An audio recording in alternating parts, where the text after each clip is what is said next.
My name is Meghan O'Connell. I'm from the Division of Specialty Payment Models at the Center for Medicare and Medicaid Innovation. And I'll be talking about emerging payment models and care coordination for persons with chronic conditions. First, I'll go through some CMMI background and then talk about details on our recently published specialty strategy to support person-centered value-based specialty care. And within that, some specifics on featured and upcoming models designed to better integrate specialty and primary care, and how we think about chronic condition management within that framework in terms of model design and implementation. Some background on the CMS Innovation Center. The purpose of the center is to test innovative payment and service delivery models to reduce program expenditures while preserving or enhancing the quality of care furnished. You can see three different scenarios by which we judge success for models under the statute.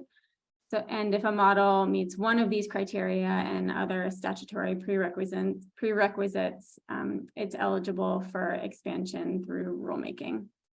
When we talk about innovation in healthcare payment and delivery, we are talking about our model tests of alternative payment models, which reward healthcare providers for novel approaches to delivering cost-efficient, high-quality care.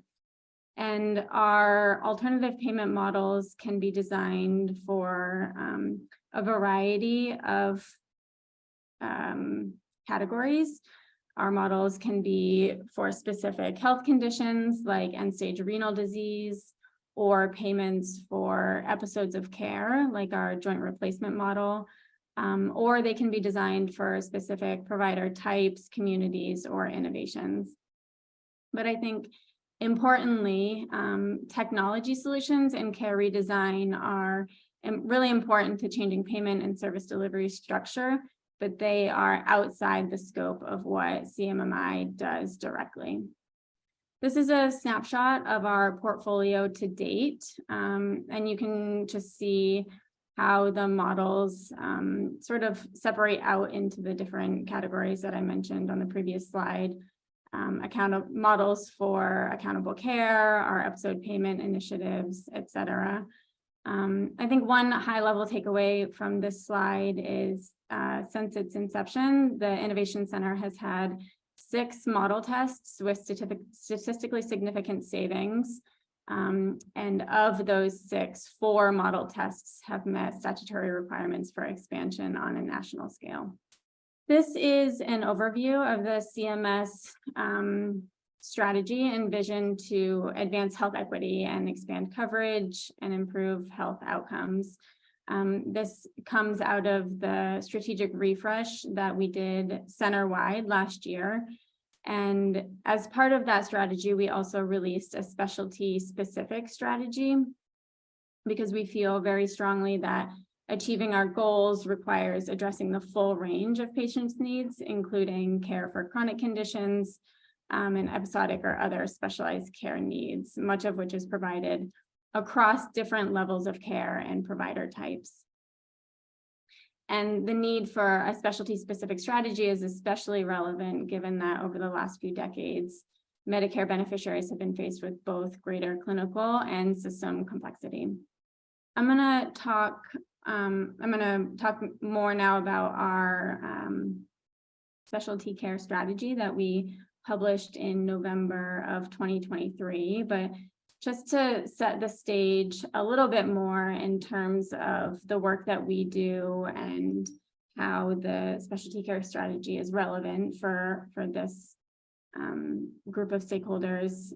We know that how healthcare providers are paid is a key policy lever to drive health system performance. And we also know that the traditional fee-for-service way of paying providers does not support models of care that improve care coordination for patient populations with chronic or complex health needs that span across levels of care.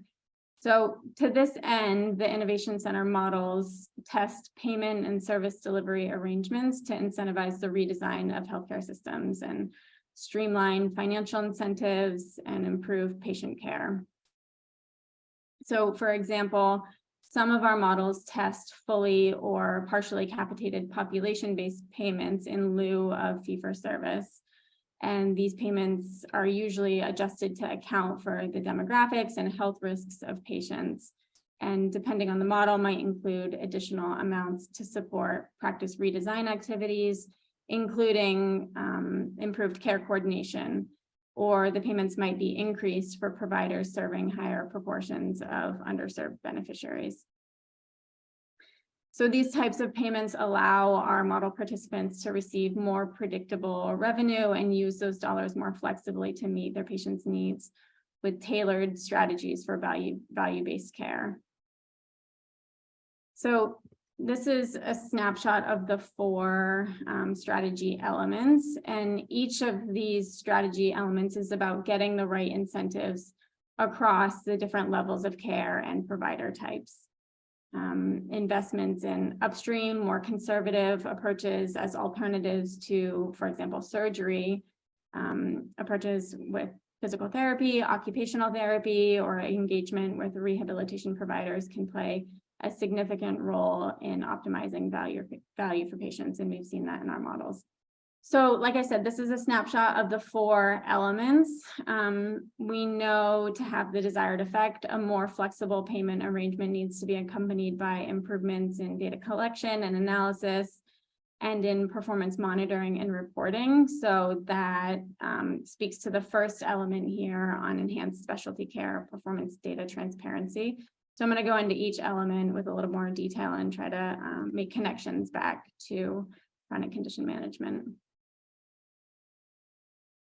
This is our first element, enhanced specialty care performance data. And you can see that there's 2 components, a short-term and a long-term component.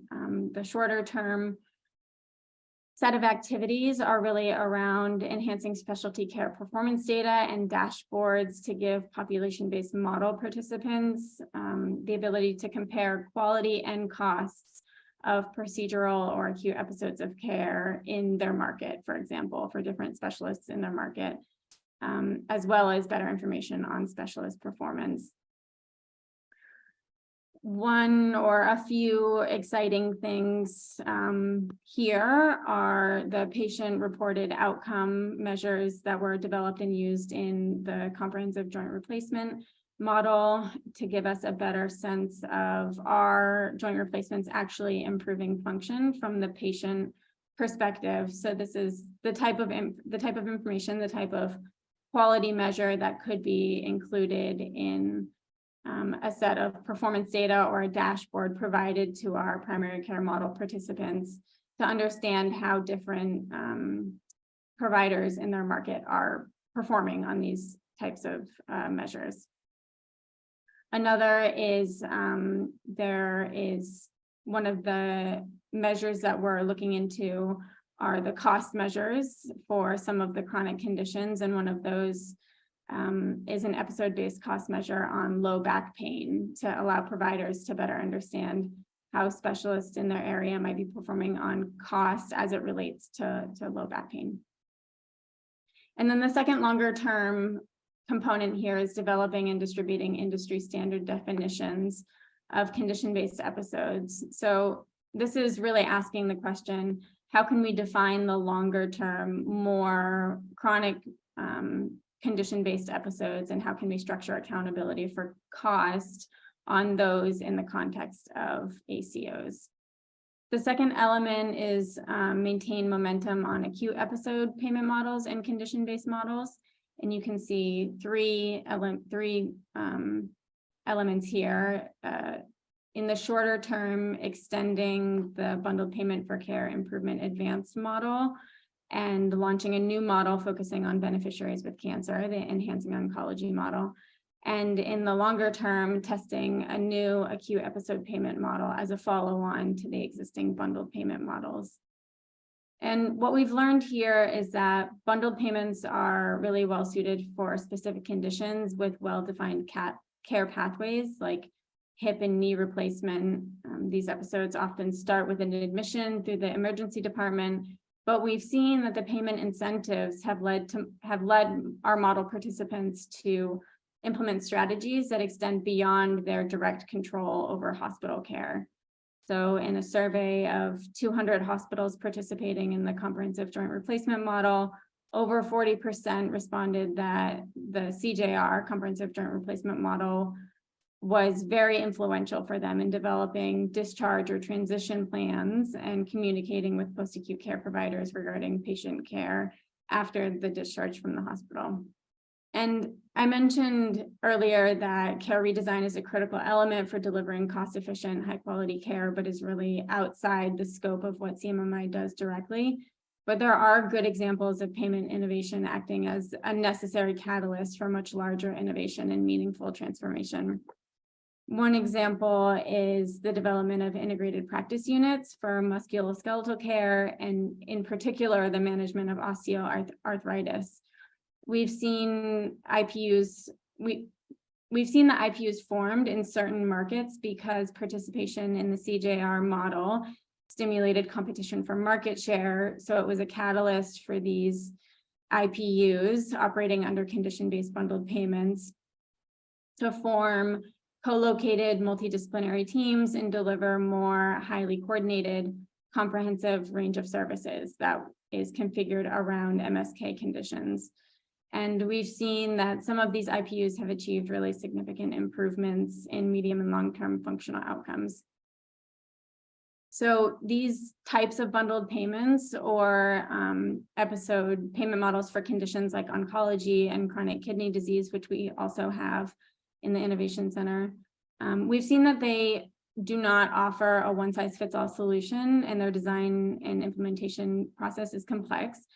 And so, you know, there are several challenges to broader expansion of these approaches to other chronic conditions. For example, nervous system conditions such as multiple sclerosis or cerebral palsy, Parkinson's. And I think three really come to mind. First, from a provider perspective, specialty care for unique populations must have sufficient volume of patients with the relevant condition to warrant the investment to transform care under the new payment arrangements. And we've heard that feedback from the providers and participants in our models. And second, hospital-based episodes have standard definitions related to diagnosis-related groups, while ambulatory condition-based episodes of care can be more challenging to define, and this makes contracting for value much more difficult. Lastly, a high level of heterogeneity in clinical course or pathways for care can also present challenges for structuring accountability for cost. The third element, create financial incentives within primary care for specialist engagement. The CMMI strategy more broadly is focused on broader transformation and empowering accountable care organizations. You might have seen in the slide that I showed on the strategic refresh, an objective to have a majority of Medicare beneficiaries participating in accountable relationship. So we will have fewer demos and models that are narrow to one condition as we might have done in the past. And I think this strategy element really speaks to that. These are tools that we are building into our primary care and population-based models to facilitate, to create stronger incentives for better alignment and coordination between primary care and specialty care. So the first, exploring the use of e-consults and enhanced referral and advanced primary care models to improve access to specialty care and reduce wait times. And then in the longer term, testing the potential to establish financial targets for high volume, high cost specialty care within population-based models. The last element here is on creating financial incentives for specialists to affiliate with population-based models. Both elements here are really both in the longer term and in terms of activities. And you can see the first related to hospital affiliated ACOs, exploring subpopulation condition and procedure-based spending targets layered underneath the ACO benchmark to promote active longitudinal management for those high volume and costly conditions. And then the second, exploring for physician-affiliated accountable care organizations, encouraging specialists to meet subpopulation condition and procedure-based spending targets with the same risk and reward as hospital-affiliated ACOs. So I think this is the beginning of the road in terms of thinking through and strategizing on this element of the strategy. So a lot more to come as we get further down the road here. I think it's important to acknowledge that a lot of ACOs are independently establishing value-based payment terms or approaches, and these can be simpler and perhaps more flexible than models that CMMI creates, particularly for more conservative treatment approaches like rehabilitation care. And these are examples that we are learning from, drawing on, and exploring with the stakeholder engagement processes that are part of the strategy development and implementation. So this is my last slide, just a snapshot of how the solutions fit together. If we're looking across the life cycle of care, the first element on increasing transparency through enhanced data sharing, really supporting all elements, supporting providers to increase coordination and collaboration across the life cycle of care. The bundled payment or episode payment approaches really more targeted towards the acute and procedural care. Specialist engagement with advanced primary care, sort of going back to address some of the areas that we haven't necessarily focused in the past in terms of aligning financial incentives between primary care and specialty care providers. And then the fourth element, again, on ACO condition and procedure management, also spanning across the life cycle. So I think in closing, payment is a policy instrument to incentivize the redesign of healthcare, the healthcare system, and it's one important tool in a much broader toolbox for population health providers to more effectively reorient their focus of care on care coordination, measurement, and accountability for outcomes and costs.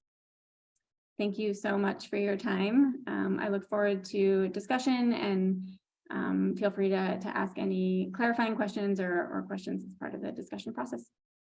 Thank you.